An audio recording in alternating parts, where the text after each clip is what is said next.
வணக்கம் டாடி. வணக்கம் லீசா. நேத்து விஜய் பேசினது பயங்கர ஒரு ட்ராக்ஷன் ஏற்படுத்தி இருக்கு. அவர் நாகப்பட்டினம்ல ஒரு 18 மினிட்ஸ் பேசியிருப்பாரு அண்ட் திருவாரூர்ல ஒரு 9 நிமிஷம் பேசியிருக்காரு. ஆனா என்ன மாதிரியான இம்பாக்ட் இது கிரியேட் பண்ணிருக்கு அப்படிங்கிறது ஒரு பெரிய குவெஸ்டின் மார்க் மட்டும் இல்ல, ஆச்சரியமாவும் இருக்கு. எக்ஸாக்ட்லி. ஏன்னா ஒரு பக்கம் மீடியா பயங்கரமா கதறிட்டு இருக்காங்க, அதே மாதிரி சீஃப் மினிஸ்டர்ல இருந்து மற்ற எல்லா மினிஸ்டர்ஸும் இதுக்கு ரியாக்ட் பண்றாங்க. ஸோ இதை பற்றி நீ என்ன நினைக்கிற? சரி, விஜய் பேசினா அந்த 30 நிமிஷ ஸ்பீச் 2 இடத்துல இருந்தும் அது எவ்வளோ பெரிய இம்பேக்டை ஏற்படுத்திருக்குன்னா, இப்போதான் திமுகவுடைய அந்த ரியல் ஃபேஸ் வெளியில் வருது. திமுகவுடைய ஊடகங்கள் ஆக்டோபஸ் மாதிரி, திமுகவுடைய ஆதரவு ஊடகங்கள், அதுக்கப்புறம் ஃபேக்ட் செக் அப்படின்ற ஒரு யூனிட்ஸு, அதுக்கப்புறம் அவங்களுடைய செய்தித்தாள்கள், இதெல்லாம் எப்படியெல்லாம் செய்தி வெளியிட்டிருக்காங்க தெரியுமா? சும்மா நான் ஒரு எக்ஸாம்பிள் நீங்கள் பிரிச்சுருவோம், செங்கலா உருவிடுவானா சொல்றேன் எப்படி செய்தி வெளியிடுறாங்கன்னு.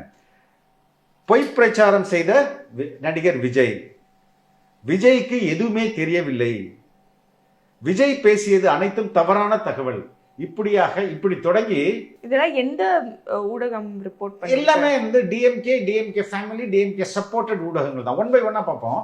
ஃபர்ஸ்ட் அவருக்கு ஒண்ணுமே தெரியலங்க, பொய் சொல்றாரு அப்படின்னு சொல்லிட்டு சொல்றாங்க. தட் இஸ் ஒரு அது சன் நியூஸ்ல நடந்த ஒரு முக்கியமான விவாதம். அந்த விவாதத்துல பேசப்பட்ட ஒரு சில கருத்துக்கள் மட்டும் நான் இப்போ பார்ப்போம். குறிப்பாக இன்னைக்கு நாகப்பட்டினத்தில் பிரச்சாரத்தை மேற்கொள்ளுகிறேன்னு பேசுகிறார். இந்த நாகப்பட்டினம் பிரச்சாரத்தில் அவர் பேசின எல்லாமே பொய். தமிழ்நாட்டு அரசியலில் செல்லா காசாக மாறிக்கொண்டிருப்பவர் சீமான்னு பலரும் விமர்சனம் வைக்கிறார்கள். காரணம் அது தாவேக்கா அப்படிங்கிறது ஒரு கருத்து, அது ஒரு பக்கம் இருக்கட்டும். அண்ணாமலை ஆல்ரெடி செல்லா காசாக மாற்றப்பட்டார் சொந்த கட்சியினராலேயே அப்படிங்கிறது ஒரு விமர்சனம். இது ரெண்டுக்கும் போட்டி என்ன இருந்ததுன்னா, பொய் தான் போட்டியா இருந்தது. சீமான் அதிகமா பொய் பேசுவாரா, அண்ணாமலை அதிகமா பொய் பேசுவாரான்னு ரெண்டு அன்னைங்களும் கிடையாது. நான் வர்றேன் புதுசா, பொய்க்கென்றே ஒரு முழு வடிவமா நான் வர்றேன்னு சொல்லி விஜய் ஒரு பொய் எடுத்துட்டு வர்றாரு. 1 இல்ல 9 பொய் எடுத்துட்டு வர்றாரு. 1 இல்ல 9 பொய் எடுத்துட்டு வர்றாரு. அவங்க மெயினா ஹைலைட் பண்ற பொய் என்னன்றது விஜய் வாயிலே கேட்டுருவோம். இங்க ஏற்கனவே இருந்த ஸ்டீல் ரோலிங் மில்லையும் ரயில் பெட்டி தயாரிக்கிற தொழிற்சாலை மூடிட்டாங்க. அத மறுபடியும் திறந்தா நிறைய பேருக்கு வேலை வாய்ப்புகள் கிடைக்கும். ஏன் அதை பத்தி யோசிக்கல? பேசுறது என்னவோ 3 நிமிஷம்னு அவரே செல்ஃப் ட்ரோலும் பண்ணிக்கிறாரு. அந்த 3 நிமிஷத்துல அண்ட புழுகு ஆகாச புழுகு இவ்வளவு பொய் உலகத்திலே ஆகாது. குறிப்பா சில பொய்களை குறிப்பிட்டு சொல்ல விரும்புறேன். நாகப்பட்டினத்துல ரயில் பெட்டி தொழிற்சாலையை மூடிட்டாங்க அப்படிங்கிறாரு. இந்த திராவிட கட்சிகள் வந்ததற்கு பிறகு அணை கட்டல, திராவிட கட்சிகள் வந்ததற்கு பிறகு நம்ம எல்லோரையும் சீரழித்து விட்டதுன்னு உருட்டுவாங்கல்ல, அது மாதிரியான ஒரு அபத்தமான உருட்டு. எந்த நேரத்தில் எப்ப எந்த இடத்தில் நாகப்பட்டினத்துல அப்படி ஒரு தொழிற்சாலை இருக்குன்னு தாவேக்காரங்கள்ட்ட கேளுங்க. ஓகே, இவர் கேட்கிறாருலையா எந்த இடத்துல எப்ப ஃபேக்டரி கட்டப்பட்டது அப்படின்னு கேட்கிறாருலையா. இது இந்தியன் எக்ஸ்பிரஸ் அதாவது இந்த ஆர்டிகல் டைட்டிலே படிப்பான், ஏன்னா நேயர்கள் தேடிக்கலாம். நாகப்பட்டினம் at 30 அப்படின்றது ஹோப்ஸ் ஃபார் இண்டஸ்ட்ரியல் ரிவைவல் அப்படின்றது இந்தியன் எக்ஸ்பிரஸ்ல எழுதப்பட்ட ஒரு ஆர்டிகல். நாகப்பட்டினம் என்ற அந்த டிஸ்ட்ரிக்ட் உருவாக்கப்பட்டு 30 ஆண்டுகளுக்கு பிறகு 3 பார்ட்டா எழுதுறாங்க. பார்ட் 1, பார்ட் 2, பார்ட் 3ன்ற மாதிரி ஒரு 3 கட்டுரைகள் வருது. அந்த கட்டுரைகள்ல முக்கியமா இந்த பேப்பர்ல 2வது பேராகிராஃப் படிமா, அதுக்கு என்னன்றது மீனிங் சொல்லு. A case in point is the South Indian Railways setting up a central workshop at Nagapattinam in 1897 to maintain steam locomotives. எந்த வருஷத்துல?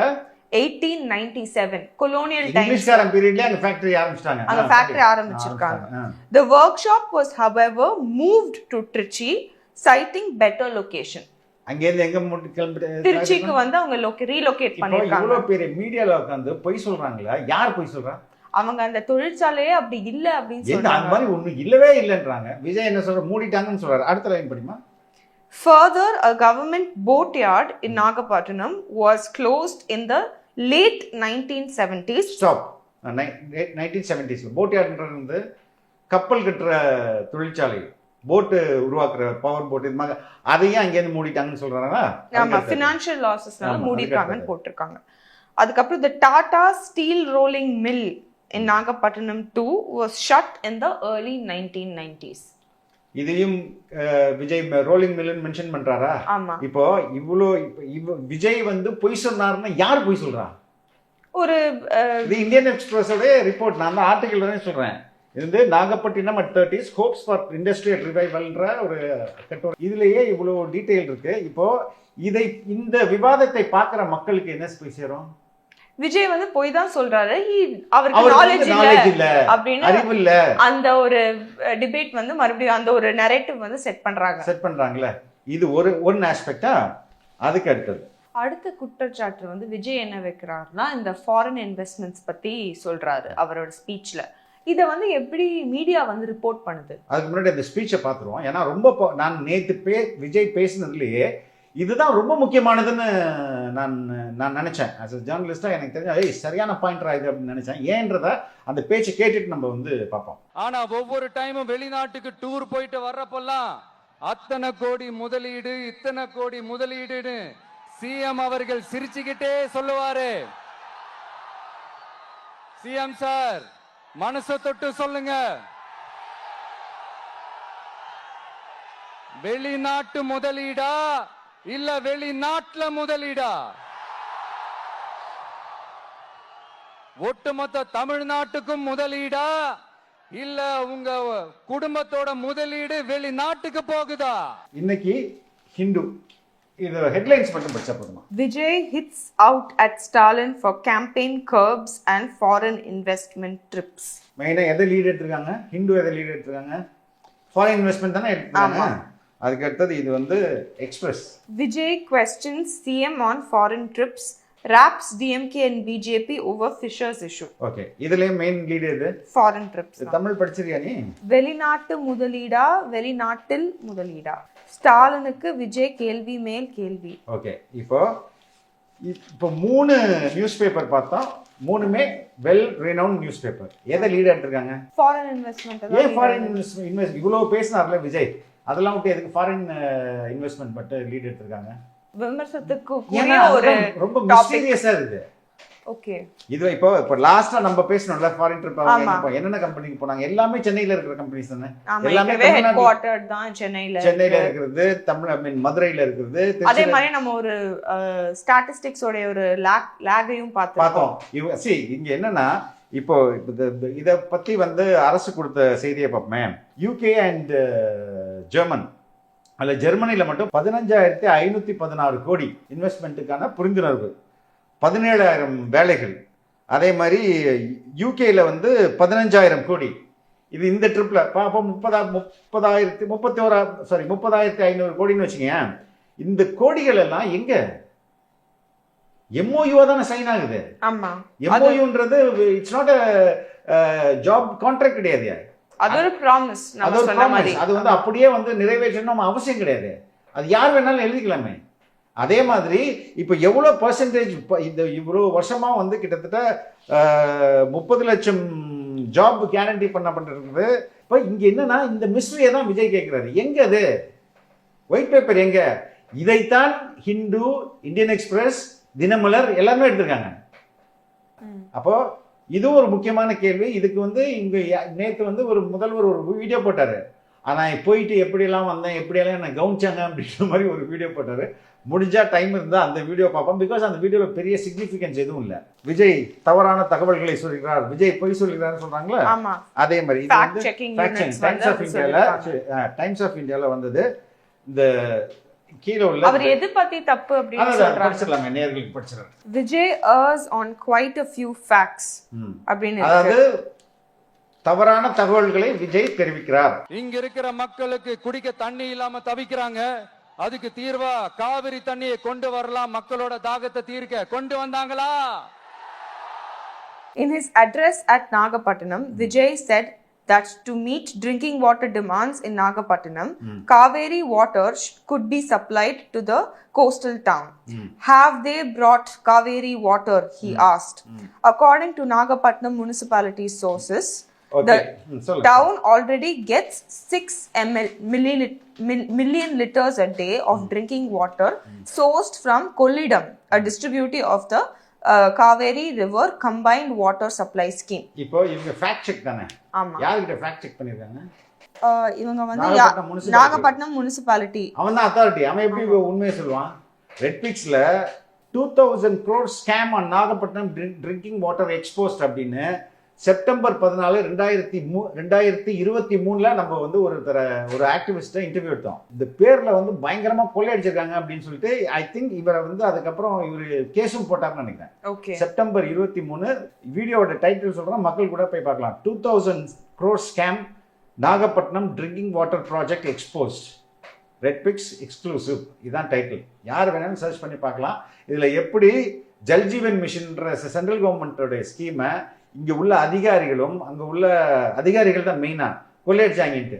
அதே அதிகாரிகள்ட்ட நீங்க போய் கேட்டீங்கன்னா என்ன சொல்லுவாங்க? அவங்க இந்த மாதிரி நம்பர்ஸ் ஃபட்ச் பண்ணி தான் சொல்லுவாங்க. ஆனா வந்து டைம்ஸ் ஆஃப் இந்தியால விஜய் தப்பு பண்ணிட்டாரு, ஃபேக்ட் தப்பா பேசிட்டாரு அப்படின்னு வந்து ஒரு Vijay is on quite a few facts. ஒண்ணே பாப்போம். இவ்வளவு பாரம்பரிய கடல் சார்ந்த ஊர்ல ஒரு கவர்மெண்ட் மெரைன் காலேஜ் ஒன்னு கொண்டு வந்தாங்களா?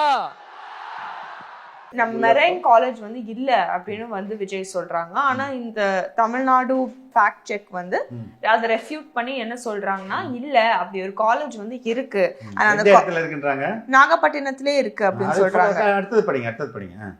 Marine engineering is one of the key areas taught in the government-run institute functioning at Panangudi near Nagapattinam. பனங்குடியில இருக்கிற காலேஜ்ல மெரைன் இன்ஜினியரிங் பத்தி சொல்லி கொடுக்குறாங்க அப்படின்றது சொல்றாங்க. ஓகே, இது நான் காட்ட போற இந்த போர்ட்டல் வந்து டாக்டர் ஜெயலலிதா மீனவ பல்கலைக்கழகம் அப்படின்றது ஒரு யூனிவர்சிட்டி. அந்த யூனிவர்சிட்டி கிட்ட நிறைய காலேஜஸ் இருக்கு. ஃபார் எக்ஸாம்பிள் காலேஜஸ் நம்ம போனோம்னா fisheries college Thoothukudi, doctor MGR fisheries college Ponneri, இப்படிலாம் இருக்கு. அதில் நாகப்பட்டினத்தில் ஒரு காலேஜ் இருக்குது. சரிங்களா? அந்த will go to that Nagapattinam college. அந்த நாகப்பட்டினம் காலேஜில் நம்ம வந்து ஃபர்ஸ்ட் கான்டாக்டை பார்த்துருவோம். கான்டாக்டர்ஸ்னு ஒரு இதுக்குள்ள அதில் பார்த்தா அந்த ஊர் அதில் என்னமா போட்டிருக்கு? பனங்குடி.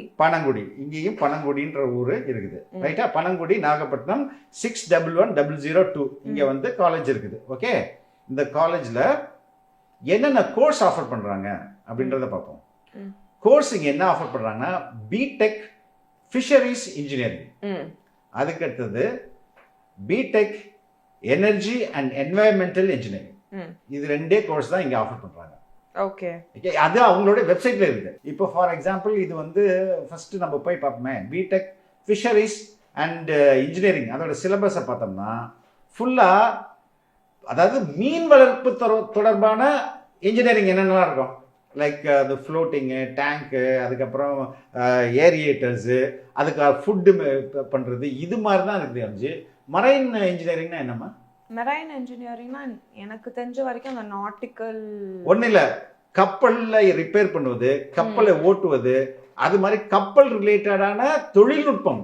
மீன் பிடிக்கிறது இல்லை. ஆமா, மீன் பிடிக்கிறது கிடையாது மரைன் இன்ஜினியரிங்ட்டு. இப்போ தமிழ்நாடு ஃபேக்ட் செக் என்ன பண்ணுது? There is a Department of Fisheries, Nautical and Marine Engineering in Tamil Nadu. Dr. Jayalalitha Fisheries University, functioning since 2012 in Nagapattinam. Okay, continue reading it. Marine engineering is one of the key areas taught in the government-run institute, functioning at Panangudi near Nagapattinam town. இந்த வெப்சைட்ல எல்லாம் வேற எங்கமா course இருக்கு? அவன் சொல்ற ஒரே college தானே? ஆமா, பனங்குடி தானே. பனங்குடியில் அப்படி கோர்ஸே இல்லையே. இப்போ விஜய் பொய் சொல்றாருன்னு வந்து ஓப்பனா தமிழ்நாடு அரசோடைய ஒரு ஃபேக்ட் செக் யூனிட் ஒரு பிரஸ் ரிலீஸ் எப்படி அனுப்ப முடியும்? ஒருவேளை இது வந்து ஒரு அலைட் கோர்ஸ் அப்படி ஏதாவது இதுதான் நாகப்பட்டினத்துல பனங்குடியில இருக்கிற காலேஜோட website.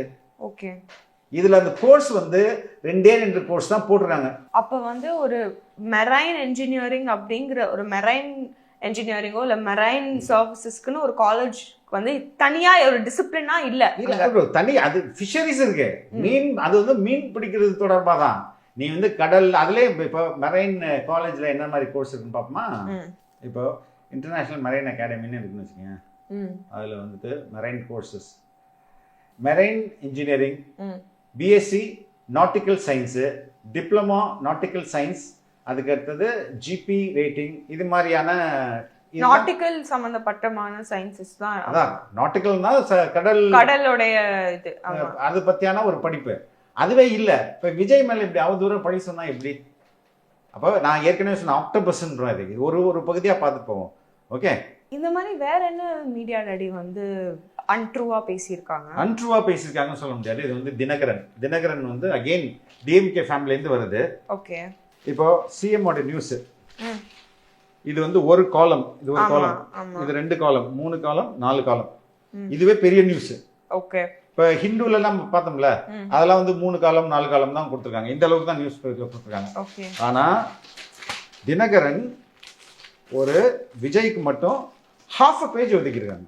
Okay, that's a very good space in a newspaper.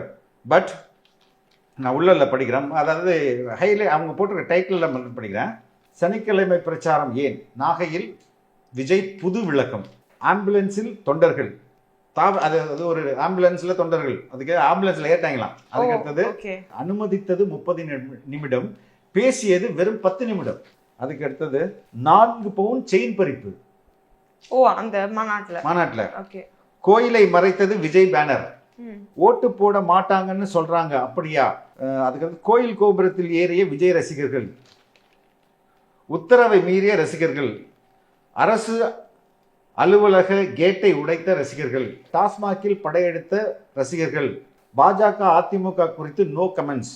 இது மாதிரி ஜானி எஸ்பாப்பான்னு ஒரு இருக்குல்ல, அப்படி அதை வந்து அந்த அப்படி ஒரு போஸ்டர் அங்க எழுதிருக்கான். அதை வந்து ஹைலைட் பண்ணி போட்டிருக்காங்க. டிவிகே எஸ்பாப்பா, டெய்லி பாலிடிக்ஸ் நோ பாப்பா, சாட்டர்டே பார்ட்டி எஸ் பாப்பா, 2026 ஹா. இப்போ half a page ஃபுல்லாவே ஐ மீன் நெகட்டிவ். ஓகே, இதுதான் வந்து இன்னைக்கான டெவலப்மெண்டா இருக்கு. இந்த பவர் கட் பத்தி பேசுறாருல, ஆமா, அவர் சொல்றாரு இந்த மாதிரி நான் பேசும்போது பவர் கட் பண்றீங்க அப்படின்னு சொல்றாரு. ஆமா, இதுல வந்து பவர் கட் கேட்டு விஜய் தொண்டர்கள் நோட்டீஸ்னு சொல்லிருக்காங்க பாத்தீங்களா. ஆமா, அதே தான் நேத்து ட்ரெண்ட் பண்ணியிருந்தாங்க. ஒரு லெட்டர் ஒன்று கொடுக்கப்படுது விஜய் ரசிகர்கள், விஜய் ஒரு லெட்டர் ஒன்று கொடுக்கப்பட்டது தாவேகா சார்பாக. என்ன கொடுக்கப்பட்டதுன்னா, தாவேகா விஜய் பேச போற இடம் வந்து ஹை டென்ஷன் லைன் மேல போகுது. அந்த ஹை டென்ஷன்றது ரொம்ப முக்கியமான லைன். இதுக்கு முன்பு வைகோவே அதை நிரூபிச்சு காட்டியிருப்பாரு. எப்படின்னா, இந்த மக்கள் நல கூட்டணி டைம்ல அந்த ஹை டென்ஷன் ஒயர் ஒரு பெரிய பிரச்சனை நாகப்பட்டினத்துல. கீழே இருந்து டியூப்லைட் அப்படி பிடிச்சாலே எரியும். ஓகே, புரியுதா நான் சொல்றது? கீழே நின்று தரையில நின்று வைகோ வந்து டெமோ பண்ணியே காட்டியிருப்பாரு. மீடியாக்கள்லாம் இல்லை இருக்குது. கீழே நின்றுட்டு பிடிச்சாலே எரியும். அது மாதிரியான ஒரு ஹை டென்ஷன் பவர் வந்து மேலே போகுது. அந்த இடத்துல வேன்ல நின்று பேசணும்.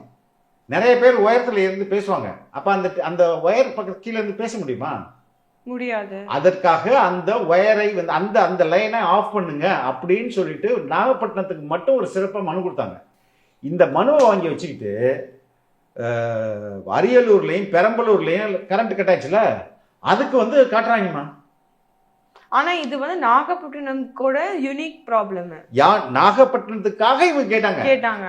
ஆனா இதுக்கு விஜய் பேசியது இதுக்கு முன்பு பவர் கட் பண்ணது எங்க திருவள்ளூர். அதுக்கு இந்த லெட்டர் காட்டுறாங்க. அந்த லெட்டர் நீங்க தானே பவர் கட் பண்ண சொன்னீங்க, இப்போ வந்து எங்களை கேக்குறீங்களே அப்படின்னு எப்படி ஒரு பொய்யான பிரச்சாரத்தை கட்டவிழ்த்து விடப்படுது பாரு. ஒண்ணு. ரெண்டாவது, அமித்ஷா வந்து வந்தா நீங்க இந்த மாதிரி பண்ணுவீங்களா?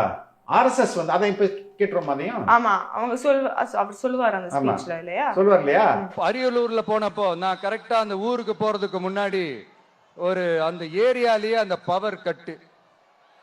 அப்புறம் நான் திருச்சிக்கு போய் நான் பேச ஆரம்பிச்சதுக்கு அப்புறம் அந்த ஸ்பீக்கருக்கு போற அந்த வயரு கட்டு. இல்ல நான் தெரியாம தான் கேக்குறேன் சிஎம் சார்.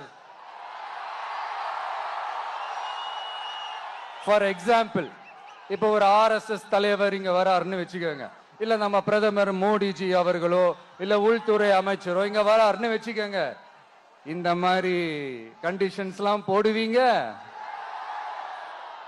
இந்த மாதிரி பவர் கட் பண்ணுவீங்க, இந்த மாதிரி வயர் கட் பண்ணுவீங்க, கொஞ்சம் கட் பண்ணி தான் பாருங்களேன். முடியாதுல, பேஸ்மெண்ட் அதிரும்ல. அதற்கு ஒரு பதில் எடுத்து இப்போ அதுவும் போலீஸ் செய்தி தான். வேலூர் பொதுக்கூட்டத்தில் பங்கேற்பதற்காக மத்திய உள்துறை அமைச்சர் அமித்ஷா சென்னை வந்துள்ளார். இதனிடையே அமித்ஷா வருகையின் போது மின்சாரம் துண்டிக்கப்பட்டதாக கூறி பாஜகவினர் சாலை மறியலில் ஈடுபட்டனர். இது இப்ப டிஎம்கே என்ன சொல்ல வருது? உனக்கு மட்டும் இல்லடா, நாங்க அமித்ஷாவுக்கே பவர் கட் பண்ணுவோம்னு சொல்றாங்களா? ஆமா, அது அப்படிதான் இருக்கு இப்போ. அப்படிதானே இருக்கு. ஆமா.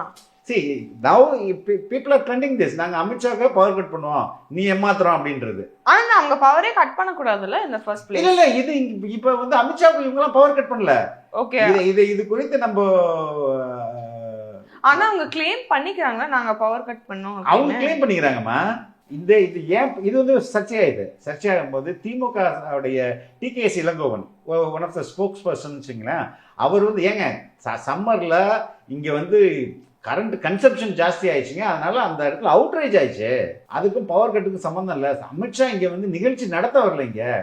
அவரு இங்கேருந்து சென்னை ஏர்போர்ட்லேருந்து வேலூர் போறாரு, போற வழியில வந்து இது மாதிரி பவர் கட் ஆயிடுச்சு, நாங்க எதுக்கு பண்றோம் அப்படின்னு ஒரு எக்ஸ்பிளனேஷன் கொடுக்குறாங்க. Power consumption is much more than the regular consumption because of the heat and people use fans and everything. Sometimes it happens. We don't know. We don't. They don't do it intentionally. It is an accidental thing. This is the normal thing. See, it is not during Amit's function or something. When he came to the airport, it happened. இவங்க எந்த அளவுக்கு வந்து புத்திசாலியா முட்டாளானே கண்டுபிடிக்க முடியுமா? ஆமா, இப்படி ஒரு பவர் கட்டை வச்சு நாங்க அமித்ஷாவே கட் பண்றோம் அப்படின்ட்டு அதுல என்ன பெருமையா இருக்குது? ஆமா, பவரே ஃபர்ஸ்ட் ஆஃப் ஆல் கட் பண்ணா அவர் சொல்லிட்டாரு அமித்ஷாவை கட் பண்ணுவா அப்படின்னு கேட்டதுனால நான் கட் பண்ணிட்டேமே. என்ன மனநிலையில இருக்காங்க? அது உனக்கு புரியுதா நான் சொல்றேன்? புரியுது. ஆமா, it's a very stupid mentality இல்லையா? stupid mentality. அதே மாதிரி விவசாயிகள் கிட்ட இருந்து நெல் வாங்குறதுல வந்து ஒரு ஊழல் நடக்குது அப்படின்னு வந்து விஜய் சொல்லியிருப்பாரு. அது என்னதுன்னு மட்டும் கொஞ்சம் சொல்ல முடியுமா? ஃபர்ஸ்ட் அவர் பேசினதை கேட்டுருவோம், அதுக்கப்புறம் நான் உங்களுக்கு எக்ஸ்பிளைன் பண்றேன். இந்த மாவட்டத்துல இருக்கிற இந்த கொள்முதல் மையங்கள்ல இந்த நெல்ல ஏத்தி இறக்கிறதுக்கு, அதாவது லோடிங் அண்ட் அன்லோடிங், அதுக்கு ஒரு 40 கிலோ மூட்டைக்கு 40 ரூபா கமிஷன் வாங்குறாங்களாம். அரசாங்கமே ஒரு மூட்டைக்கு 10 ரூபா கொடுக்கறாங்க, ஆனா இவங்க அதுக்கு மேல 40 ரூபா கமிஷன் வாங்குறாங்க. இப்ப நான் வந்து ஒரு விவசாயி. நான் வந்து என் ஊர்ல வந்து ஒரு 50 ஏக்கர் இருக்குன்னு வச்சுங்க. என்கிட்ட ஒரு 5 ஏக்கர் இருக்கு. இது மாதிரி நிறைய பேர்ட்ட 5 ஏக்கர் இருக்கு, 10 ஏக்கர் இருக்கு. 50 ஏக்கரை வந்து ஒரு ஊர் நாங்க ஷேர் பண்ணிடுவோம். அறுவடை எப்படி நடக்கும்னா, இந்த 50 ஏக்கரும் வெவ்வேறு நாள் நடக்காது. கிட்டத்தட்ட 2 நாள் 3 நாள்ல மொத்த வயலா எடுத்துருவாங்க. ஏன்னா அந்த இப்ப எல்லாம் அறுவடை மிஷின் ஒரு நாளுக்கு வந்துச்சுன்னா அது மறுபடியும் வந்துட்டு போக மாட்டான். அதனால ஒரு இடத்துல தங்கினான்னா பரவாயில்ல அடிச்சு தள்ளுவான். ஒரு நாளைக்கு வந்து ஒரு 15 ஏக்கர் அறுக்கலாம்னு வச்சுங்களேன். ஒரு 5-6 நாள்லயே மொத்தம் ஒரு 50 ஏக்கர் அறுத்துருவாங்க. இந்த 50 ஏக்கர் நெல்லையும் நானே ஒரு ஸ்மால் ஃபார்மர், நான் எடுத்துட்டு போய் என் வீட்டில் வந்து ஒரு 100 மூட்டை 200 மூட்டை அடுக்கி வைக்கிறது என்னால் முடியாது. ரெண்டாவது அந்த 100 மூட்டை 200 மூட்டை வீட்டுக்கு எடுத்துகிட்டு போகிறதுக்கு ஒரு டிராக்டர் செலவு இருக்கும். வயல்லேருந்து வீட்டுக்கு எடுத்துகிட்டு போகிறதுக்கு ஒரு டிராக்டர் செலவு. அப்புறம் வீட்டிலேருந்து அந்த நெல் விற்கிற கொள்முதல் சென்டர் இருக்குல்ல, ப்ரொக்யூர்மெண்ட் சென்டர், கவர்மெண்டோடைய சென்டர், அதுக்கு நான் டிராக்டரில் எடுத்துகிட்டு போகணும். இதெல்லாம் அவாய்ட் பண்ணுறதுக்கு நான் என்ன பண்ணுவேன், நேரடியாக வயல்லேருந்து நெல் எடுத்துகிட்டு போய் அந்த ப்ரொக்யூர்மெண்ட் சென்டருக்கு எடுத்துகிட்டு போயிடுவேன். இப்போ நான் எடுத்துகிட்டு போகிறது மாதிரியே எங்கள் ஊரில் இருக்க எல்லாருமே எடுத்துகிட்டு வருவோம். ரைட்டா? அப்போ அவங்க வந்து இடம் இருக்காது. அப்போ இந்த இடம் இல்லாமல் போகும்போது அந்த இடத்த நான் வந்து ஒரு அந்த சென்டருக்கு முன்னாடி ஒரு இடத்துல வந்து நான் நெல் மூட்டையெல்லாம் போட்டு நான் வந்து அதை வந்து பாதுகாக்கணும். அப்போ அதுக்கு ஒரு காசு வாங்குவாங்க, அந்த தார்பாய்க்கு ஒரு காசு வாங்குவாங்க. எவ்வளோ நாள் நான் பாதுகாத்துக்கிட்டு இருக்குது? மழை வந்ததுன்னா நெல் காலி ஆயிடும். அப்போ நான் இந்த மூட்டையை சீக்கிரம் வந்து பில்லு போட்டு நான் காசு வாங்கணும். அந்த பில்லு போடுறதுல ஒவ்வொரு இடத்துலையும் காசு அடிப்பாங்க. இங்கே இந்த ஃபேன் ஒன்று இருக்கும், ஃபேனில் போட்டால் தான், ஏன்னா நிறைய வந்து வீடு வந்துடும். ஆமாம், அப்போ வந்து ஒரு ஃபேன் போட்டால் அந்த வீட்ஸ் எல்லாம் பறந்துடும், ப்ராப்பர் நெல் இங்கே இருக்கும். அவனுக்கு ஒரு காசு கொடுக்கணும். ஏன்னா நான் வந்து ஃபேனை ஜாஸ்தி போட்டேன்னு வச்சுக்கேன், நெல்லும் பறந்து போயிடும். ஓகே, புரியுதா? அப்போ எனக்கு லாஸ் ஆகிடும். அதுக்கு அவனுக்கு ஒரு காசு கொடுக்கணும். அப்புறம் இந்த மூட்டையை தூக்கிட்டு வந்து எடைக்கு வைக்கிறான்ல மெஷர்மெண்ட்டுக்கு, அவனுக்கு ஒரு காசு கொடுக்கணும். இது மாதிரி ஒவ்வொரு இடத்துலையும் காசு கொடுக்கணும். இதுதான் வந்து விஜய் வந்து எக்ஸ்பிளைன் பண்ணாரு, நட்ஷல்ல எக்ஸ்பிளைன் பண்ணாரு. இதுக்கு வந்து பூண்டி கலைவாணன்றவர் முக்கியமான ஆள், மாவட்ட செயலாளர் நினைக்கிறேன், மாவட்ட செயலாளர் அந்த பகுதியில், ஐ திங்க் நாகப்பட்டினமா இருக்கும் இல்லைன்னா திருவாரூரா இருக்கும். அவரு ஒத்துக்கிறாரு, இது ஆமா இது நடக்கிறது புதிய தலைமுறையில் இது வந்து அவர்கிட்ட ஒரு பேட்டி எடுத்து போட்டிருக்காங்க. ஆமா இது வாங்குறது உண்மைதான், ஆனா கட்டாயமா வாங்குறது இல்ல, விருப்பப்பட்டு கொடுக்குறதுன்றாரு. விருப்பப்பட்டுலாம் கொடு, நீ என் நெல் சீக்கிரம் போடணும், நான் காசு கொடுத்தானோ. ஆமா, இது இப்படி நம்ம வந்து இந்த டாஸ்மாக்ல பாட்டிலுக்கு 10 ரூபாய் நடத்துறாங்களே அதே கதை தான். அந்த அந்த ஆடியோ பார்ப்போம். பூண்டி கலைவாணன் வந்து புதிய தலைமுறை ஒத்துக்கிறாரு, ஆனா விருப்பப்பட்டு கொடுக்குறாங்க அப்படின்னு சொல்றாரு. அதையும் பார்த்துருவோம் நம்ம. ஃபர்ஸ்ட் நீங்க கேட்டது இந்த 40 ரூபா நெல்லுக்கு வாங்குறதா சொல்லி சொன்னீங்க. ஆமாங்க. ஒரு சில பகுதிகளில் வந்து அந்த டிபிசில லோடுமேன் வாங்குறாங்கன்னு வச்சுக்கோங்க. நான் கேட்கறது லோடுமேன் வாங்குறது வந்து முதலமைச்சருக்கு சம்மந்தம் உண்டா? ஓகே, லோடுமேன் வாங்குறது முதலமைச்சருக்கு சம்பளம் உண்டான்னு கேட்கிறேன். பாட்டிலுக்கு 10 ரூபா வாங்குறது முதலமைச்சருக்கு சம்பந்தம் உண்டா இல்லையா? ஆமா, அப்படித்தானே இதுவும். ஸோ எனிவே, எதுக்கு நான் சொல்ல வரேன்னா, எவ்வளவு மீடியா அட்டாக்ஸ் நடக்குது பாரு தொடர்ச்சியா அது மேல. அதற்கு அடுத்தது கடைசியா இதோட முடிச்சுக்கலாம்னு நினைக்கிறேன். லீசா, என்னது அது? சிஎம் வந்து விஜய வந்து என்ன சொல்றாருன்னா, அவர் ஒரு லெஸ் எக்ஸ்பீரியன்ஸ்ட் பர்சன். எக்ஸலென்ட் அப்படின்னு சொல்றாரு. இன்னைக்கு சிஎம் வந்து ஒரு நரேட்டிவை செட் பண்றாரு. நேத்து வந்து மன் கி பாத் எப்படி பிரைம் மினிஸ்டர் மோடி அவரே பேசுறாரு, அதே மாதிரி சிஎம் ஒரு ப்ரோக்ராம் வச்சுக்கிறாரு. அதுல பேசுறாரு. என்ன பேசுறாருன்னா அதை பாத்துருமா? பாத்துடலாம். தமிழ்நாட்டை தலைகுனிய விட மாட்டேன்னு எதுக்கு சொல்றீங்க? பாஜக எப்படியெல்லாம் தமிழ்நாட்டை குறி வச்சிருக்காங்கன்னு முப்பெரும் விழாவில் பேசும்போதே சொல்லியிருந்தேன். அவங்களால நேராக நுழைய முடியலன்னு அதிமுக கூட சேர்ந்துக்கிட்டு என்னென்ன பண்ணுறாங்கன்னு எடுத்து சொல்லியிருந்தேன். தொகுதி மறுவரையறை, நீட், எஸ்ஐஆர், கல்வி நிதி மறுப்பு, இந்தி திணிப்பு, கீழடி அறிக்கையை மறைக்கிறதுன்னு இந்த லிஸ்ட்டு பெருசாக இருக்குது. அதையெல்லாம் பொதுமக்கள்கிட்ட எடுத்து சொல்லி கடுமையாக எதிர்க்கிறதுனால தான் திமுகவை டார்கெட் பண்ணுறாங்க. அவங்க கூட்டணிக்குள்ளேயே பல குழப்பங்கள் இருந்தாலும் திமுக வந்துடக்கூடாதுன்னு குறியாக இருக்காங்க. பாஜகவை எதிர்க்கிறதா வெளியில் நிறைய பேர் சொல்லிக்கலாம். ஆனால் அனுபவம், வலிமை, கொள்கை தெளிவோடு பாஜகவை தடுத்து நிறுத்துகிற ஆற்றல் திமுக மட்டும்தான் இருக்கு. ஓகே, என்ன சொல்றாரு? தான் மட்டும்தான் வந்து திமுக, அதாவது அனுபவம், யார் வேணாலும் புதுசா வரலாம் பிஜேபி எதிர்ப்பு, ஆனா அவருக்கு வந்து அனுபவம், ஆற்றல், அதுக்கப்புறம் துணிவு எல்லாம் டிஎம்கே கிட்ட தான் இருக்கு. இப்போ பயன்ட்டாங்களா? ஆமா, நம்ம என்னடா நம்ம மட்டும்தான் பிஜேபி எதிர்ப்புன்னு போனோம், ஆனா விஜய் வந்து ஸ்ட்ராங்கா நிக்கிறாரு, இப்ப என்ன பண்றது அப்படின்னும் போது நாங்க தான் ஸ்ட்ராங்கா எதிர்க்கிறோம், அவங்க எல்லாம் வீக்கா எதிர்க்கிறாங்க அப்படின்ற ஒரு நரேட்டிவை செட் பண்றாரா? இது முதல்வர் இப்படி பேசும்போது அதுதான் வந்து ஒரு சிங்கிள் லைன் ஆஃப் ரெஃபரன்ஸ். இதை தான் எல்லாருமே கடகடன்னு ஃபாலோ பண்ணி இந்த இந்த டோன்ல இனிமே பேச ஆரம்பிச்சிருவாங்க. ஆமா, அது இல்ல, ஏற்கனவே அவர் சொல்றது தானே எல்லாருமே சொல்லிட்டு இருக்காங்க. அவங்க ஐடியாலஜிக்கலா வந்து அவங்களால எதுவும் பண்ண முடியாது, அவங்களுக்கு வந்து இன்எக்ஸ்பீரியன்ஸ்டா இருக்காங்க, ஆற்றல் இல்லை அப்படிதான். ஆனா விஜய் என்ன சொல்ற, நீங்க 2 பேரும் கள்ள உறவு வச்சிருக்கீங்கன்றாரு. அப்பதான் பயம் வருது, அப்பதான் இந்த வார்த்தைகள் வருது. நாங்க வந்து ஸ்ட்ராங்கான எனிமி, நாங்களுக்கு எக்ஸ்பீரியன்ஸ் இருக்குது, நாங்க தான் வந்து பாஜகவை எதிர்க்க முடியும், உண்மையா நாங்க தான் எதிர்க்க முடியும் அப்படின்னு இவர் ஒரு நரேட்டிவ் செட் பண்ணிட்டாரா? இதை ஊடகங்கள் எப்படி எடுத்துட்டு போகுதுன்னா, விஜய் வந்து ஒரு பாஜக கைக்குலி, பிஜேபி பி டீம் அப்படின்றத வந்து அதையும் நம்ம வந்து இந்த சன் நியூஸ் விவாதத்துல இருந்து பார்ப்போம். கிடையாது, என் நாடு, இந்து நாடு சார், இந்து நாடு சார், இது இந்து நாடு சார், இது இந்து நாடு சார், இந்து நாடுன்னு பேசுறதுதான் இது அபத்தம். இது முஸ்லிம்களுக்கு நாடு, சீக்கியர்களுக்கு நாடு, கிறிஸ்தவர்களுக்கு நாடு, நாத்திகர்களுக்கு நாடு, இந்துக்களுக்கு நாடு, எல்லாருக்கும் தான் இந்த நாடு. விஜய் ஒத்துக்கிறாரா? பாகிஸ்தானை பிரித்து இந்துக்களின் நாடு விஜய் ஒத்துக்கிறாரா? இப்ப பாத்தியா, பிரவீன் காந்தின்றது ஒரு முன்னாள் இயக்குனர். அவர் ரஜினி வந்து அரசியலுக்கு வரும்போது அவர் சப்போர்ட் பண்ணி இருந்தாரு. இப்போ விஜய் ஆதரவாளராக அவர் சொல்லிக்கிறாரு. ஆனா எந்த அடிப்படையிலையும் தாவேகாவுடைய ஸ்போக்ஸ் பர்சன் கிடையாது.